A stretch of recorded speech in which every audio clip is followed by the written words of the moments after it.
Thanks for the support as a channel member, Nathan Kerwood. Well, I think it's fair to say yesterday's live transfer special, that was nearly 3 hours long, was a bit of an epic one. If you didn't get a chance to watch the whole thing, I'll summarise it for you in a second. But I would urge you to go back and watch it. We had a lot of fun, and I think it will go down as the most significant transfer window of the entire series. So, you know, if you've got some time on your hands this week, maybe go and watch a 3-hour live stream replay.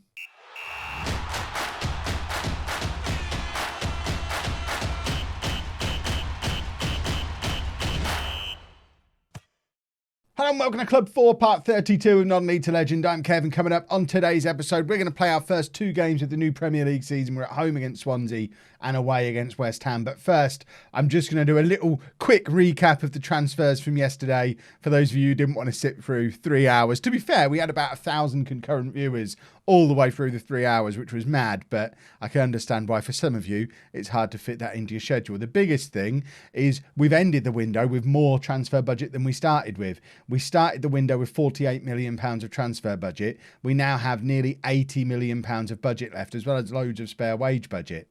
How did that happen? This is how that happened. We've had a fantastic window. We'll look at who's come in a second, although you can already see there's some familiar names on there. But leaving the club, we're going to go through this quickly. Adema has gone to Paris FC, Katamol to Bayern Munich, Milenkovic went to Inter, Dave Azzopardi left to go to Atletico, Mason Greenwood finally got his £350,000 a week wages off the wage bill. He's gone to Norwich. Virginia went to Sevilla. Stuart McKenna, who I don't even remember existing. We apparently signed him for not a lot. We sold him on to PAOK for £9 million, which is mad. Dele Alli wanted to leave because we signed a midfielder and he thought we might have been replacing 33-year-old Dele Alli. So he's gone to Everton, basically almost in a swap deal with one of the players we brought in. Orlando's gone to Schalke. Jadon Sancho has finally left the club for £60 million to go to Juventus. Sergi, our third choice right back, has gone to Union Berlin. All in, we sold £281 million worth of players, chopped nearly £1 million a week off of the wage budget. Probably over £1 million a week, in fact. Just Sancho and Greenwood was 700,000 between them. I imagine Milenkovic, Azzopardi, Virginia and Orlando get you over the £1 million a week, and then there's all the others. We did some good financial business this summer, and goodness me, did we spend it. Nick Carter, who we've been actively trying to sign for a year. I've been scouting him since I was back at Barnsley. He's 24 years old. I gave him his England debut at the Euros last summer. He's another very good midfielder. This is the guy who Dele Alli got upset about. So we brought him in from Everton. Ali's gone to Everton to replace Nick Carter. But we were scouting him back when he was at Leicester and couldn't get him from there. But we finally have our man, young English. He was 23 when he signed, so met our under 23 English quota. He's 24 now. But we signed a couple more English players as well. Harry Kane has returned to the club. If you remember, 2 years ago when we missed out on the Champions League spot, Harry Kane got in a grumpy because he wanted to win things, asked to leave. He did leave. He went to Atletico. He won things. He's come back with 2 La Liga medals.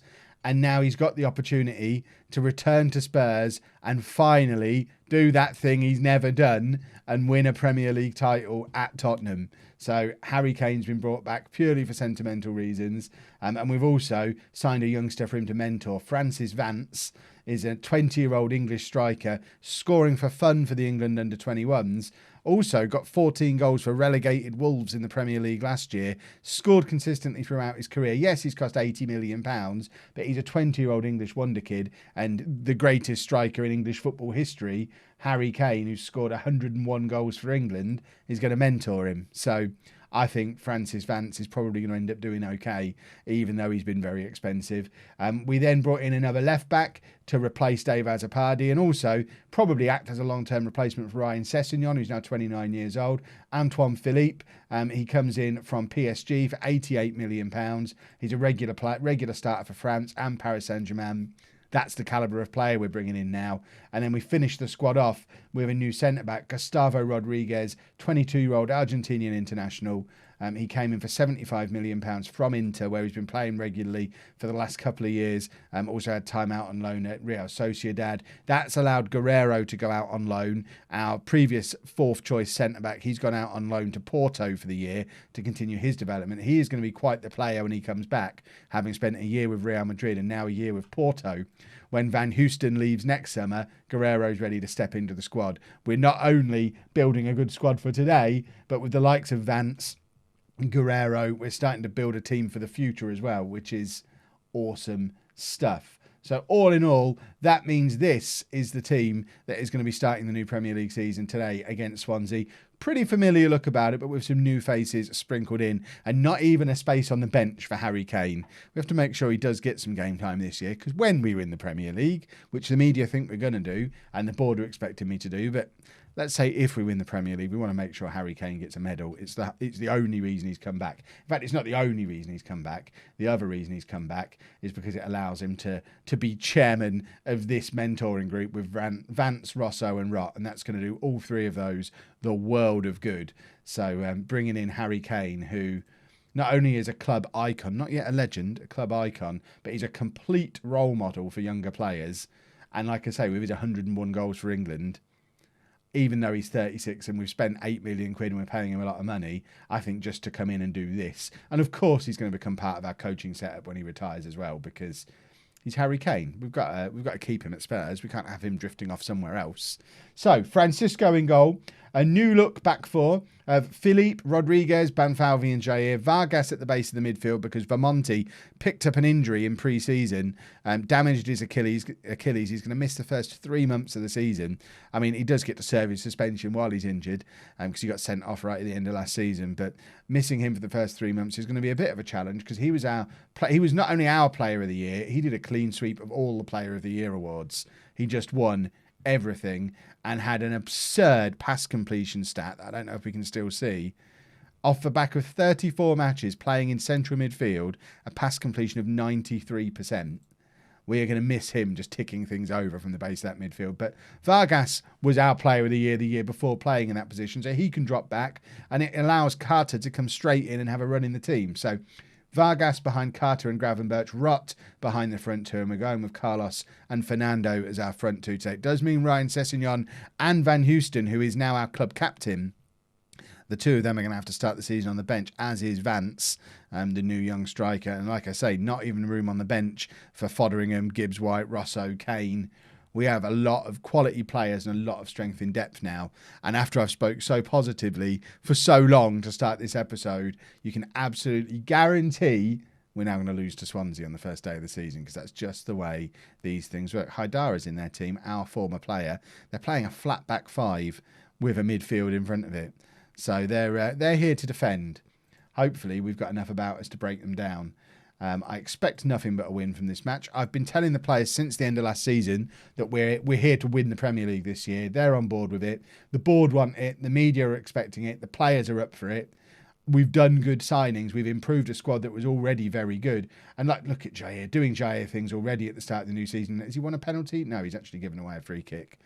But like we said a couple of episodes ago, if the season had been 45 games long rather than 38, we'd have won the league last year. We were in such good form at the end of the season. There was going to be no stopping us other than time stopped us because we had a little bit of a slow start. But we need to avoid that this year and just start the season the way we ended last season. And we've got the ability to steamroll over the whole league. Both Man City and Man United have changed their managers this summer. Manchester City now hiring, I think they've got, Ole Gunnar Solskjaer went to Manchester City. So their last two managers now are Jurgen Klopp and Ole Gunnar Solskjaer at Manchester City, which is mad. Arsenal, I assume, are going to be our big threats again this season, but I guess we shall see. Nearly quarter of an hour gone. We've had a bright start, but we've not yet scored. We need to open the scoring, or else I'm going to start panicking. Carter plays it back to Rodriguez, getting all the new boys getting a touch on the ball. Vargas back to Carter and Gravenberch and Carter again. We're knocking the ball around beautifully in midfield. Here's Philippe in a wide position, trying to get the cross in, trying to beat his man as well. He's if we can get Jair things happening on both wings, I'm happy with that. Philippe looked quite tricky there. Carter back to Rott to Vargas, skips past his man, finds Gravenberch. This is beautiful football. Philippe now to Rott. We're just waiting to find our shot. Carter's got space, but gives it back to Vargas. Somebody have a shot. We give it to Jair, who nods it into the path of Fernando. And it's, I thought that had been saved by the goalkeeper, but it looks like it had gone just wide. But that was such patient build-up play to carve out a good opportunity. We're playing very well. But like I say, I'd like a goal sometime now, please. Gravenberch with the corner. Carter's there, and I think that hit the post. That did hit the post. We've just had a little tick next to the woodwork thing. So Carter hits the post on his debut from a corner. We've had 2 clear-cut chances and a half chance in that first half hour, but yet to break through. And maybe we should have had Harry Kane on the bench to just come on in these kind of circumstances. Fernando doing brilliantly here, just creating so much space for himself. When he starts running like that, it's like watching Thierry Henry, which Tottenham fans must love that. Gravenberch in swinging corner this time. There's nobody at the near post though. That was just silly. That was very, very wasteful. And now Swansea have got a chance for a counter-attack, but Philippe gets in and makes the tackle. And things slow down for just a minute as we sit and wait for another highlight. Corner, Gravenberch to take. Corner comes in. Antonio Carlos is there. And have we got a penalty? I think we have a penalty here. I think Carlos is pushed. And it's Haidara who's given it away. Our former midfield player has decided we deserved a goal. And it's going to be Fernando to step up to take it, to put us 1-0 up. And he does. Just before half-time, Tottenham 1, Swansea 0. We absolutely deserve it. It's been coming. And I think we just needed that little bit of luck from the penalty spot just to get us rolling. And hopefully, from here, confidence will blossom.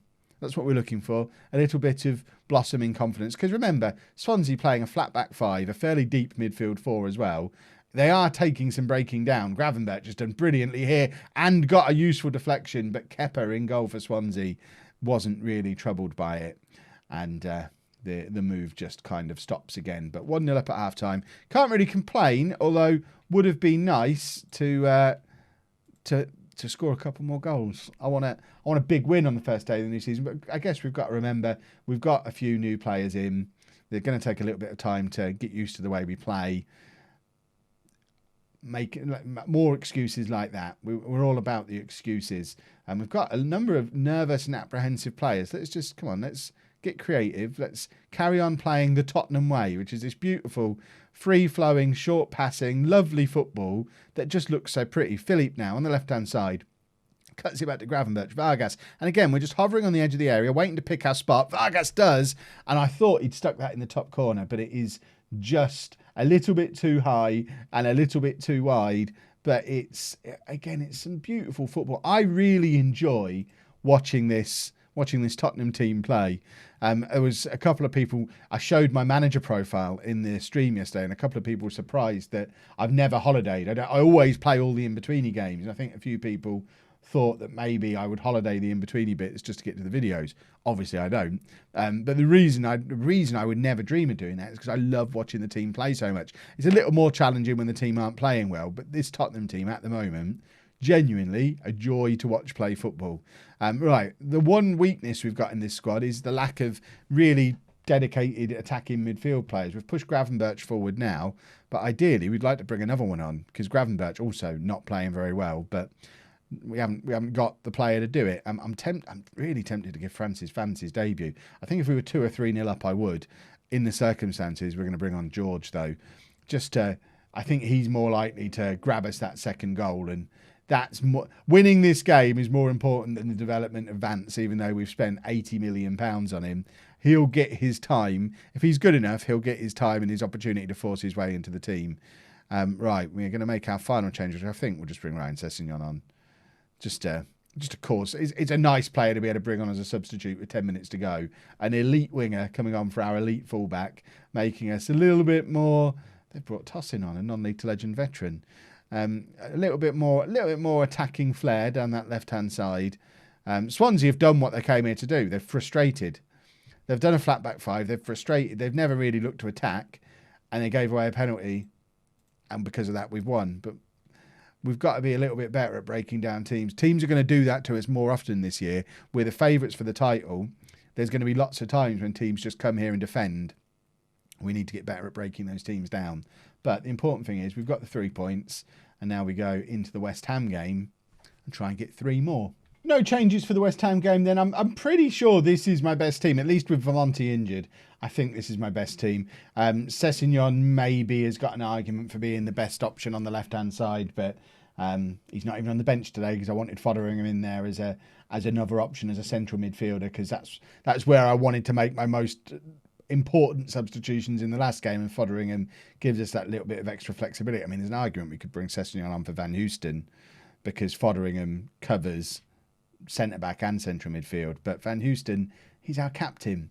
It seems silly to have our captain not even on the bench. The game was trying to get me to make Harry Kane club captain again as soon as he returned, and I just, what's the point when he's not going to be probably even, he's our 5th choice striker, 6th choice even with Rosso. Well, I think I'm trying to get Rosso out on loan just to get him some game experience. He's still only 21, 22, so get him a season-long loan somewhere.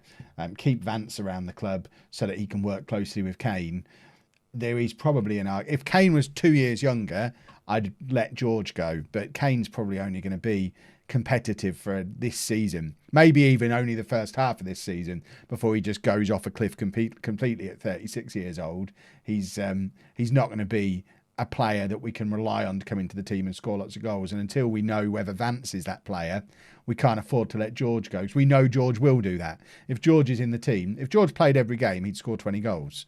So he nearly got 20 goals last year, not playing very many games. So we need to keep him around. But it does mean that we're a little bit overloaded with strikers in the squad.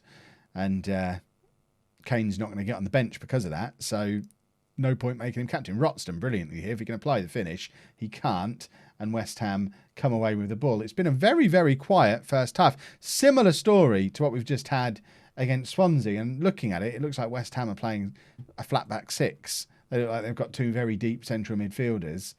And it's a new problem that we've not had to really come across today. I'm not happy with what I've just seen. There you go. We've fired them up. But if we look at that formation, it says they're midfielders, not defensive midfielders. But looking at the formation down in that bottom corner, when we get back into a highlight, it looks very defensive. And we're struggling. We're struggling to get the breakthrough.